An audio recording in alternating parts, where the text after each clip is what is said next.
Covid patients के लिए breathing exercise बहुत बड़ा रोल अदा करती है, क्योंकि ब्रीदिंग एक्सरसाइज के बिना कोविड पेशेंट ठीक नहीं हो सकता। ब्रीदिंग मतलब जितनी ज़्यादा डीप ब्रीथिंग करे, किसी भी तरीके से वो लंग्स की एक्सरसाइज कर सके। इसलिए ये जो कहेंगे कोविड पेशेंट के लिए बहुत ही इम्पोर्टेंट रोल अदा कर रहा है। ब्रीदिंग एक्सरसाइज जो है वो 7 से 8 प्रकार की होती हैं, जो इसमें अलग अलग टाइप के होती हैं। पेशेंट किस कैटेगरी का है, किस लेवल का है, उसको उस तरीके से एक्सरसाइज दी जाती है। अब जैसे पता चला कि किसी को लंग्स में उतनी ज़्यादा प्रॉब्लम नहीं है, तो हम उसको बहुत हार्ड एक्सरसाइज नहीं दे सकते। हाँ, लाइट एक्सरसाइज कराएंगे। फिर अगर किसी को कहेंगे कि लंग्स में प्रॉब्लम तक आ चुकी है अगर कोविड के पेशेंट को, तो उसमें लंग्स की एक्सरसाइज हम ज़्यादा कराएंगे। ज़्यादातर तो ये कहेंगे कि हर एक्सरसाइज जो ब्रीदिंग एक्सरसाइज है वो लंग्स के लिए आएगी, होगी ही होगी। लेकिन जो ये है, हम लोग जो कैटेगरी देखते हैं, डिवाइड करते हैं, वो बहुत ज़रूरी होता है कि किस पेशेंट को हम किस तरीके की एक्सरसाइज दे रहे हैं। अब जैसे पेशेंट है, उनको किस तरीके से हम कौन सी एक्सरसाइज दे रहे हैं। हाँ, अब है deep breathing exercise. Deep breathing exercise, आप लंबी सांस अंदर खींचिए और खींचने के बाद टमी को भी आप फुलाते हैं। जैसे ही पेट फूलता है, आप अंदर तक सांस रोकते हैं और रोकने के बाद फिर धीरे धीरे धीरे धीरे आप उसको छोड़ते हैं, बाहर निकालते हैं। ये बहुत अच्छी एक्सरसाइज है। दूसरी एक्सरसाइज आपकी आती है नॉस्ट्रिल के थ्रू।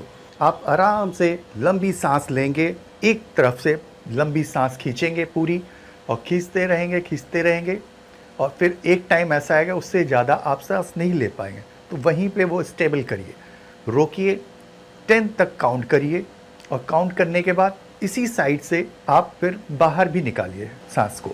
धीरे धीरे आपने निकाला, ये आपकी सेकेंड एक्सरसाइज हो गई।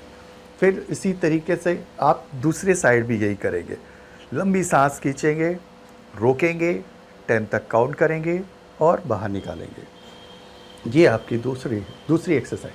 फिर आप लंबी सांस लेके और मुंह से बाहर निकालेंगे। ये आपकी और अच्छी एक्सरसाइज हुई। एक के बाद एक ये एक्सरसाइज हम लोग देते हैं, ताकि पेशेंट में इम्प्रूवमेंट होता ही जाए और लंग्स का वर्क होता जाए। जितना ज़्यादा अच्छा लंग्स का वर्क होगा, उतना ही पेशेंट की रिकवरी फास्ट होगी। ब्रीदिंग एक्सरसाइज ज़्यादातर लोग कर सकते हैं, ज़्यादा पेशेंट कर सकते हैं। ख़ासतौर कोविड पेशेंट अगर है तो वो ब्रीदिंग एक्सरसाइज करते रहें, उससे बहुत इम्प्रूवमेंट होने वाला है। इसीलिए जहाँ कहीं जिस हॉस्पिटल में भी होता है, ब्रीदिंग एक्सरसाइज पे बहुत फोकस किया जाता है कि पेशेंट कितने से कितना ज़्यादा ब्रीदिंग एक्सरसाइज करे। हम लोग भी जब पहुँचते हैं हॉस्पिटल में, क्लिनिक पे, कहीं पे भी, तो हम लोग भी अलग अलग टाइप से एक्सरसाइज कराते हैं, और ज़्यादातर पेशेंट्स को हम लोग ये एक्सरसाइज देते हैं। अब ना के बराबर ही पेशेंट है जो नहीं कर सकता है, क्योंकि जो बहुत ज़्यादा सीरियस है वो तो कर ही नहीं सकता है, और जिसमें भी कोविड का है असर, वो सबको एक्सरसाइज करना ही करना है, ब्रीदिंग एक्सरसाइज। सावधानी यही कि आप हर एक्सरसाइज को बहुत ही आराम से करें। बहुत जल्दी कोई एक्सरसाइज नहीं करनी होती है। अब आप जैसे खींचे निकाल दिए, खींचे निकाल दिए, जल्दी में कोई एक्सरसाइज नहीं करनी है। आराम आराम से करिए। जितना आराम से एक्सरसाइज करेंगे, उतना ही लंग्स आपका अच्छे से वर्क करेगा, और उतना ही वो पूरी तरह फूलेगा और पिचकेगा।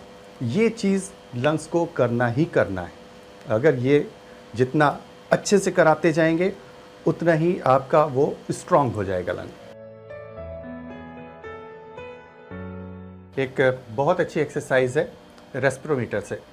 अगर आप इससे एक्सरसाइज करते हैं तो बहुत अच्छा रहेगा, वो भी आपके आंखों के सामने रहेगा। ये एक्सरसाइज आप बड़े आराम से कर सकते हैं और अपने आप ही कर देंगे। तो इसमें क्या है कि ये देखिए इस तरीके से मुंह में लगाएंगे, इसको अंदर की तरफ खींचेंगे, जो आपने ऐसे स्ट्रेट रखा और ये पाइप आपके मुंह में रहेगा और इसको अंदर खींचिए।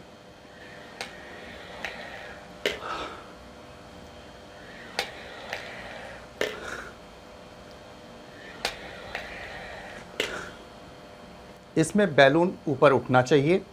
हाँ, आप अंदर की तरफ सांस खींच के बैलून को, ये सोचेंगे बॉल को ऊपर की तरफ खींचे, उठेगी, और ये देखेंगे 2 बॉल अगर उठ रही हैं तो आप ठीक हैं। अगर नहीं उठ रही है तो परेशानी की बात है, उसमें और आपको फोकस करना पड़ेगा, ध्यान देना पड़ेगा। इसी को आप उल्टा करेंगे और फिर इसके बाद फूकेंगे, कस के इसी में आप फूकेंगे।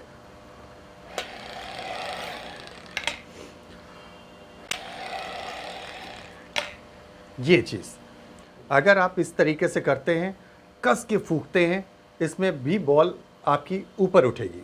ऊपर उठ रही है तो, और 1 बॉल उठ रही है, 2 बॉल उठ रही है, आप ठीक है। अगर नहीं उठ रही है तो इस पर और फोकस करिए और भी ताकत से हवा इसमें ब्लो करिए, जिसके कारण बॉल ऊपर उठे। ये बहुत अच्छी एक्सरसाइज है, लंग्स में बहुत फ़ायदा करती है। इस पे फोकस करिए। एक और है, आपका बैलून के थ्रू होता है, वो बैलून लेके उसको आप फुलाइए। फुलाने से भी आपकी लंग्स की एक्सरसाइज बहुत अच्छी होती है। एक और एक्सरसाइज आपकी आती है जिसमें होता है, आप कैंडल रखिए अपने सामने और उसको जलाइए। जलाने के बाद थोड़ी दूरी पे रखिए और पूरी ताकत से उसको फूंक मारिए। फूंक मार के उसको बुझाना होता है। एक एक करके 3 से 4 कैंडल आप इसी तरीके से फूंक मार के बुझाएंगे, तो उससे भी आपकी लंग्स की बहुत अच्छी एक्सरसाइज हो जाएगी। जैसे एक ये सारी एक्सरसाइज बहुत इम्पॉर्टेंट और अच्छी एक्सरसाइज है। आप लोग फोकस करिए, इसको करते रहिए और फिट रहिए। कोविड पेशेंट में एक और हम लोग का बहुत इम्पोर्टेंट रोल होता है, वो ये कि चेस्ट फिजियोथेरेपी। चेस्ट फिजियोथेरेपी बहुत फ़ायदेमंद फिजियोथेरेपी है। हर आईसीयू में हर पेशेंट को ये चेस्ट फिजियोथेरेपी इसलिए दी जाती है क्योंकि जहाँ कहीं स्पूटम जो बलगम होता है वो जम जाता है, उसको लूज़ करने के लिए चेस्ट फिजियोथेरेपी दी जाती है। जैसे कि हल्का सा हाथ को ऐसे रोल किया जाता है और चेस्ट पे हल्के हल्के इसको दिया जाता है। जैसे जैसे दिया जा रहा है, पूरे में दिया जाता है, आगे भी दिया जाता है, बैक साइड में भी पूरा किया जाता है। ये धीरे धीरे करके बलगम को ढीला करता है।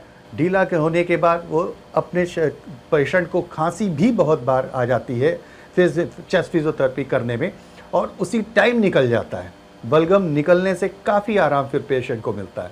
इसलिए चेस्ट फिजियोथेरेपी भी बहुत फ़ायदेमंद है, बहुत लाभ